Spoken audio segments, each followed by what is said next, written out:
At the turn of the century, the wealthy families of North America began building winter homes in Florida. The rich and flashy of the Northeast built their homes on the east coast of Florida. The rich and never-to-be-flashy of the Midwest built their homes on the west coast of Florida. They came here to Naples and constructed a community of quiet luxury. Today, Naples is one of the richest and fastest-growing cities in America. But because it sits on a strip of land that runs between the Gulf of Mexico and the fragile ecosystem of the Everglades, the residents are deeply involved in protecting their natural environment. In other words, Naples loves the good life, but it is just as concerned with its wildlife.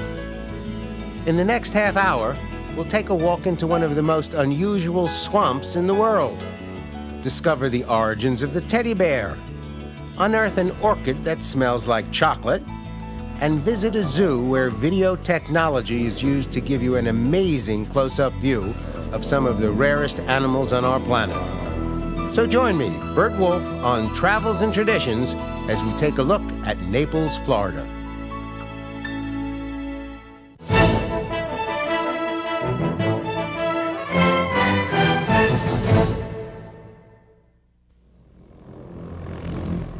In 1885, Walter Haldeman, the owner of the Louisville Courier newspaper, sailed down the west coast of Florida.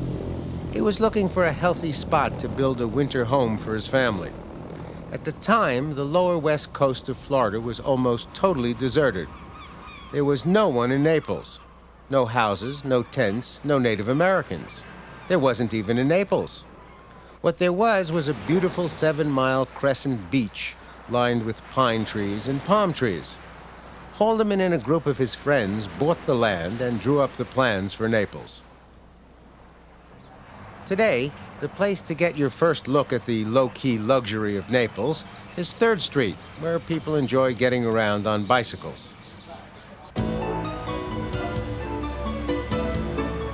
It's part of the old historic shopping district, and it's made up of flower-lined streets, one-of-a-kind shops, restaurants, and galleries. A few blocks down is 5th Avenue, Naples' official main street. Elegant shopping, good eating, and Wynn's Food Market. Wynn's has been a family-run fixture here for over 50 years, and I was told that I must stop in and taste their coconut cake. What do you think about the coconut cake? It's the best. The best? The best ingredients, the best taste. Best on the street, best in Naples. That's all I can say. I better get a piece of this cake immediately. You mean you haven't tasted it yet? I'm going to taste it now. Oh, don't waste any time. Okay. Could I, that's your regular coconut cake? Oh, yes, sir, that's it. Great, I love this. Can I get just a slice of it with a fork? One ready to go to eat, huh? Oh, we can do that for you. I'm not the first person to ask this here. We sell many slices every day. Now, why do you think this is so famous around here? Well, I'm just very fond of coconut. Anything with coconut in it is fine with me. I'll get a piece for you. Thank you. Can I interest you in a piece of a coconut cream cake? Absolutely. Coconut cream. And all the bars. Yeah. Could I want to, we're taking an impartial survey here. Can I have a piece of that cake? Now, what was it? It was pudding that was in here? Yeah, it's a coconut pudding mixed right through. Okay. The old pudding trick, huh? Sometimes words are not necessary. It's absolutely wonderful. In fact, I would purchase that in. That's it. You want one? I'm going to be working here on commission, you know. That is wonderful. Isn't that great? It's great. For a taste of the wilder side of Naples, I spent some time at the Caribbean Gardens.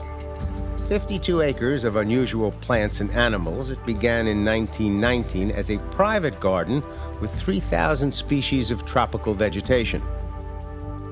In the 60s, Larry and Nancy Jane Tetzlaff, well-known leaders of wildlife expeditions, brought their collection of rare animals to the gardens. These days, their sons Dave and Tim run the park. What struck me about Caribbean Gardens was their unusual use of video monitors. First, you see film of an animal in its natural habitat. Then they bring out the real thing. The impact is fascinating. We live in a media age where people want instant images. And for a long time when we did educational shows here, we could describe things to people.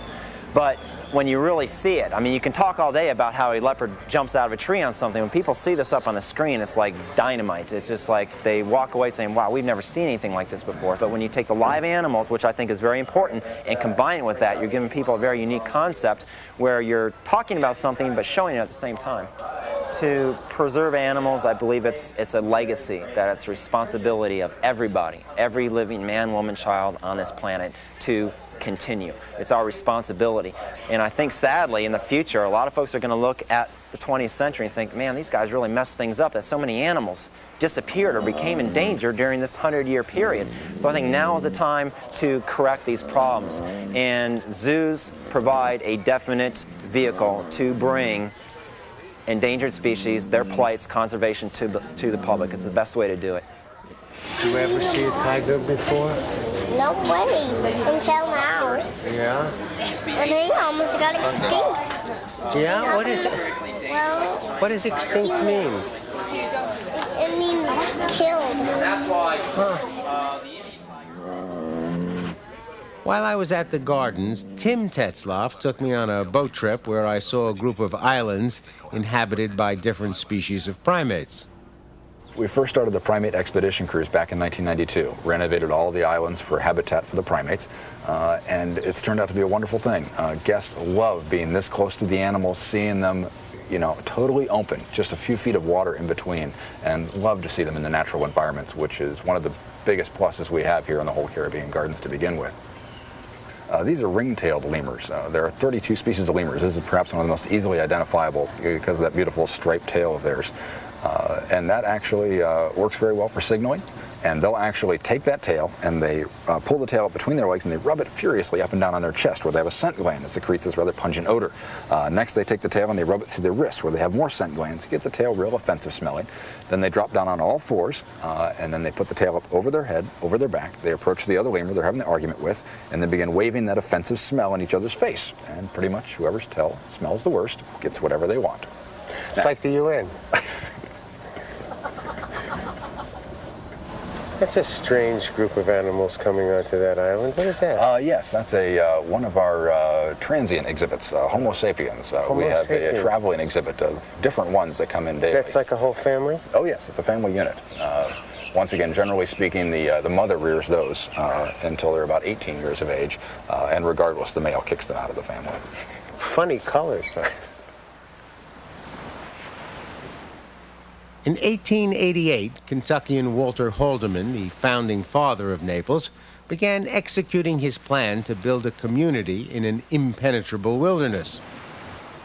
A few years later, he built the original Naples Beach Hotel and Pier. Now, the pier was essential because in those days, the only way you could get to Naples was by boat. The hotel was essential because Mrs. Haldeman was getting lonely, and the only way that Mr. Haldeman was going to keep her in Naples was to build a hotel so her friends could come down and visit her. Today, the descendant of the original property is called the Naples Beach Hotel and Golf Club. It's right on the beach, and since 1946, it has been owned and run by the Watkins family. Mike Watkins is the president, and his objective is to keep the hotel's local flavor. Mike is also interested in the ecological aspects of his property. In the middle of the hotel's 18-hole golf course, there is a greenhouse where 5,000 orchids are grown and put to use in the hotel.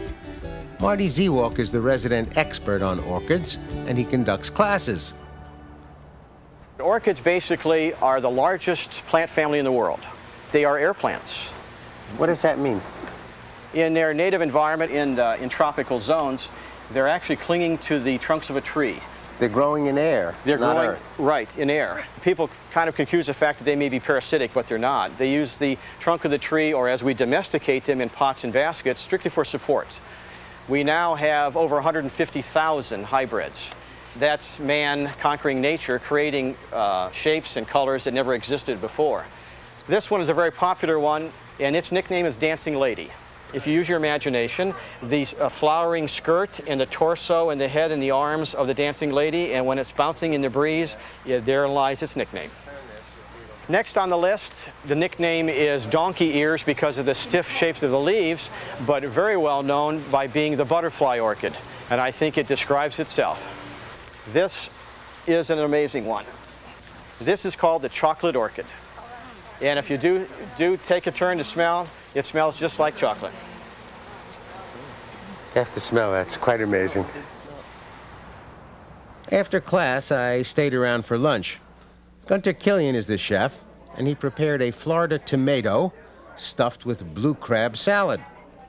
Next was rigatoni pasta with mixed grilled vegetables, and for dessert, a Florida fresh fruit tart with kiwi, mangoes, and raspberries.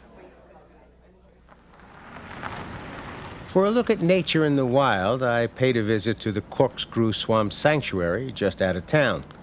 Corkscrew is 11,000 acres of protected wilderness, a giant ecosystem on the edge of the Florida Everglades. It's owned and operated by the National Audubon Society and considered one of their most important projects. Ed Carlson discovered Corkscrew when he was a teenager and was awestruck by the wild beauty of the place. Since then, he has devoted his life to protecting the region. Today, he is the manager of the sanctuary, but he describes himself as the chief swamp rat. Why do people come to Corkscrew? It's a world-class natural resource. It's got it all. It's got the old-growth forest, got abundant wildlife. It's a wetland, so it's got things like alligators in it, you know. Alligators? Yeah, alligators. It's where the tropics and the temperate zone meet. So we've got tropical plants and temperate plants. And it's just beautiful. Well, that's the edge of the cypress forest up ahead. Why is cypress so important? Well, cypress is an extremely valuable wood. It's a beautiful wood for building and for trim work, and it's very rot resistant. It's extremely valuable to the lumber industry. So it was basically clear-cut throughout its range in the United States. So it was the long-term interest of Audubon in the nesting and the birds, continued observing of this activity, that they realized the forest was being cut down. So it's interesting to argue whether the birds save the trees or not. The trees save the birds, right.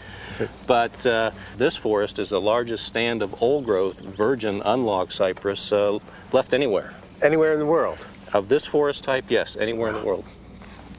That's the state tree of Florida. The locals call it the cabbage palm, and actually the heart of that palm is edible. That's where heart of palm comes from. There's little cans of the hearts of palms come from there? Well, yeah, those come from another country, but this palm's also edible, and to the locals, that's a big vegetable.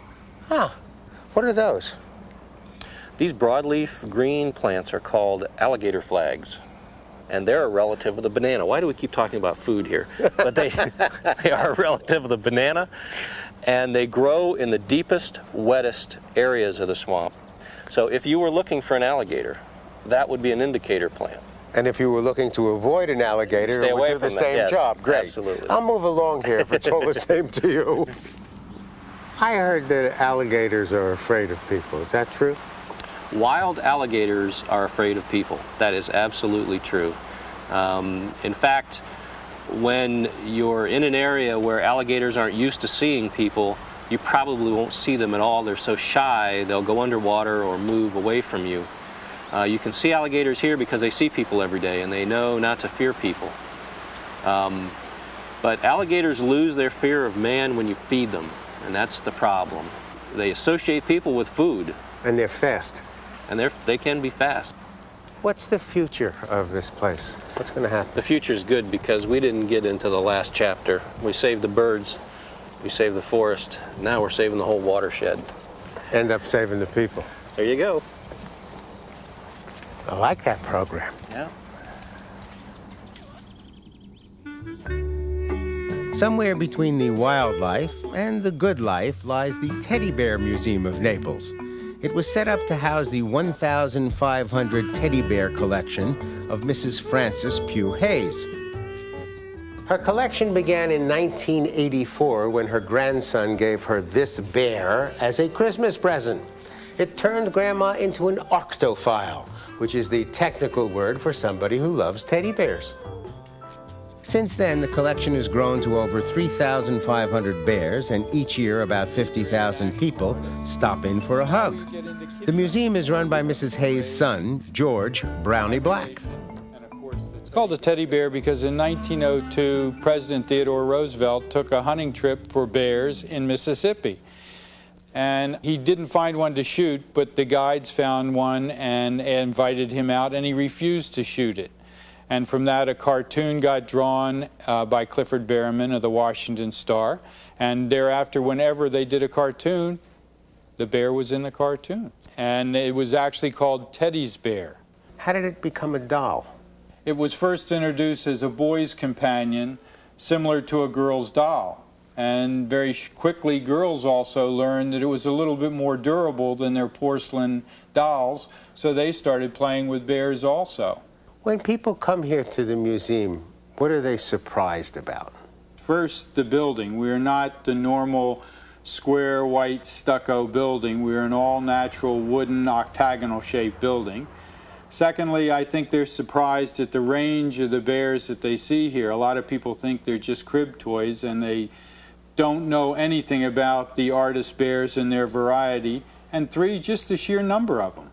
Teddy bear business is a multi-billion-dollar-a-year industry. Teddy bears themselves, these cute cuddly guys, are one of the top three, if not the top collectible in the world. And when you add in the associated items like shirts and postcards and magazines and books and jewelry, it's astronomical. When I was a kid, I didn't have a teddy bear, and as I grew up, I didn't feel the need for one. But I have just changed my mind. Teddy bears aside, most visitors to Naples come here because it is considered a vacation paradise. Then they go home and face a different reality. But that didn't work for Walter Weissmuller.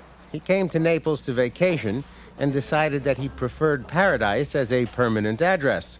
So he moved his glass-making factory from Bavaria to the beach, and he named it Glass Paradise. You know, we bring everything here from the screw to the table, the furniture, the oven, everything what you see here, we move it here. We set up the oven, the warehouse in the back, and the retail shop in the front, and the museum. Basically what we have going on today is that we have a glass blower here from Romania and another one from Germany. And Walter, of course, Walter's going to open up the oven right now, and we're going to look inside. To melt the glass, we've got to get to be maybe 1,500 degrees centigrade, which is almost 3,000 degrees Fahrenheit. It's very, very hot. Glass Paradise also has an historical collection of glass that dates back over 4,000 years, including something called farmer's silver. German peasants could not afford real silver. Glass blowers developed a technique for blowing a little silver dust into the glass. You ended up with objects that looked like they were made of silver, but were much less expensive. Walter brought examples of hundreds of different types of glass from Germany to Naples. Walter also brought along his drums.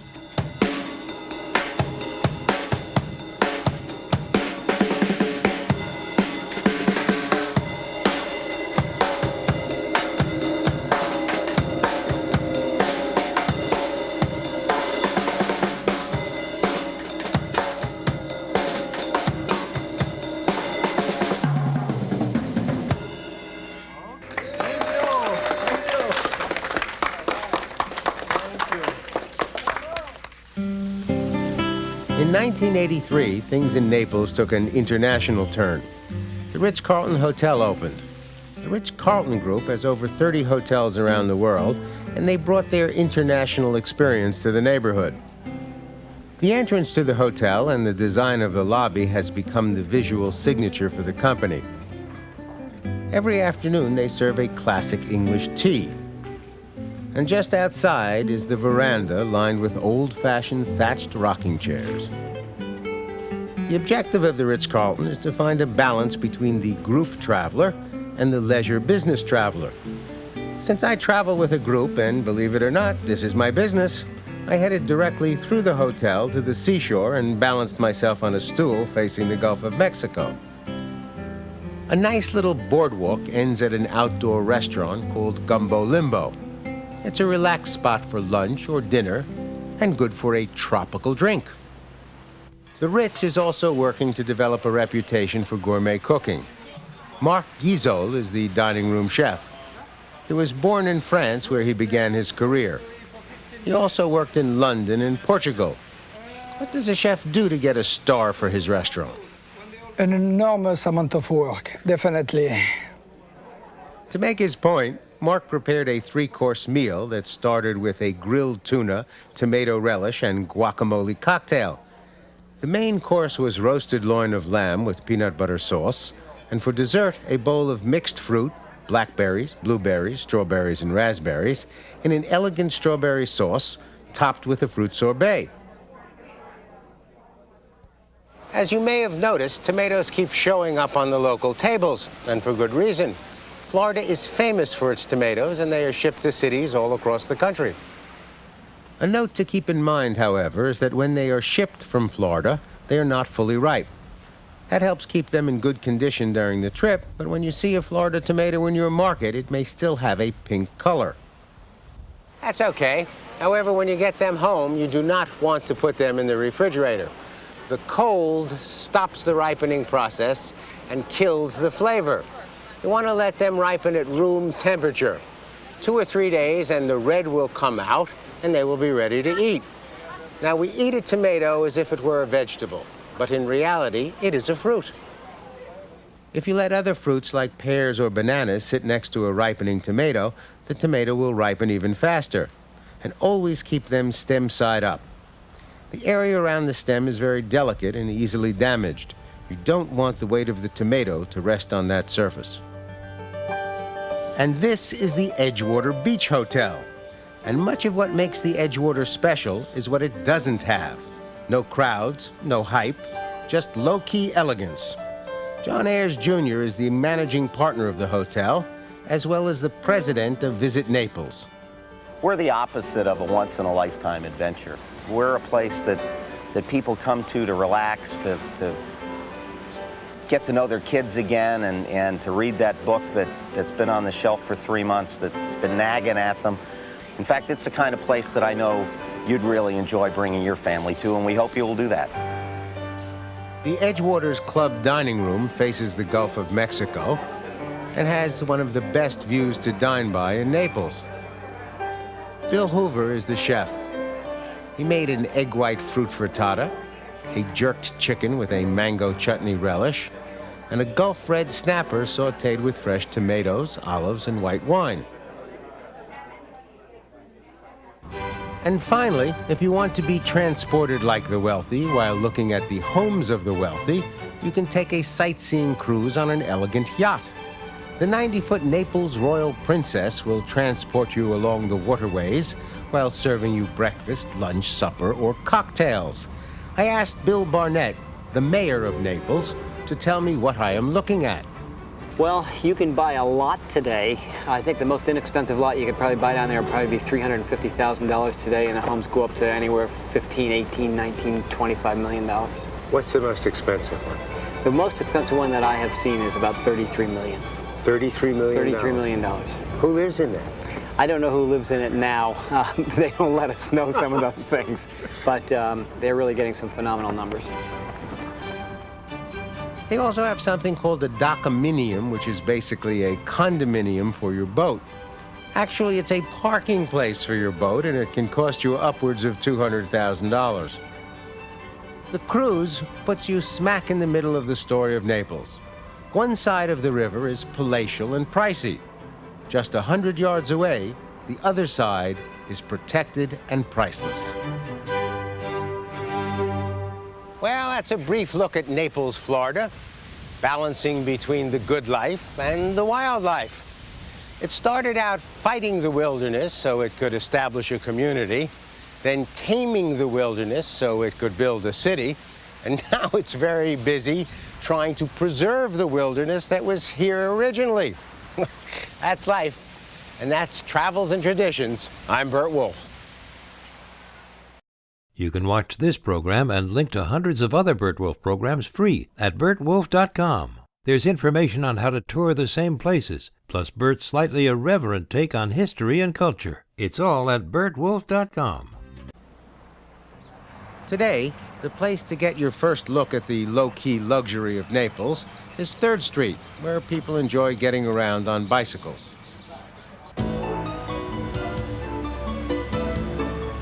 It's part of the old historic shopping district, and it's made up of flower-lined streets, one-of-a-kind shops, restaurants, and galleries.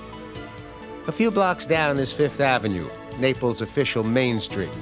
Elegant shopping, good eating, and Wynn's Food Market. Wynn's has been a family-run fixture here for over 50 years, and I was told that I must stop in and taste their coconut cake. And what do you think about the coconut cake? It's the best. The best? The best ingredients, the best taste. Best on the street, best in Naples. That's all I can say. I better get a piece of this cake immediately. You mean you haven't tasted it yet? I'm going to taste it now. Oh, don't waste any time. Okay. Could I, that's your regular coconut cake? Oh, yes, sir, that's it. Great, I love this. Can I get just a slice of it with a fork? One ready to go to eat, huh? Oh, we can do that see, for I'm you. not the first person to ask this here. We sell many slices every day. Now, why do you think this is so famous around here? Well, I'm just very fond of coconut. Anything with coconut in it, it's fine with me. I'll get a piece for you. At the turn of the century, the wealthy families of North America began building winter homes in Florida. The rich and flashy of the Northeast built their homes on the east coast of Florida. The rich and never-to-be-flashy of the Midwest built their homes on the west coast of Florida. They came here to Naples and constructed a community of quiet luxury. Today, Naples is one of the richest and fastest-growing cities in America. But because it sits on a strip of land that runs between the Gulf of Mexico and the fragile ecosystem of the Everglades, the residents are deeply involved in protecting their natural.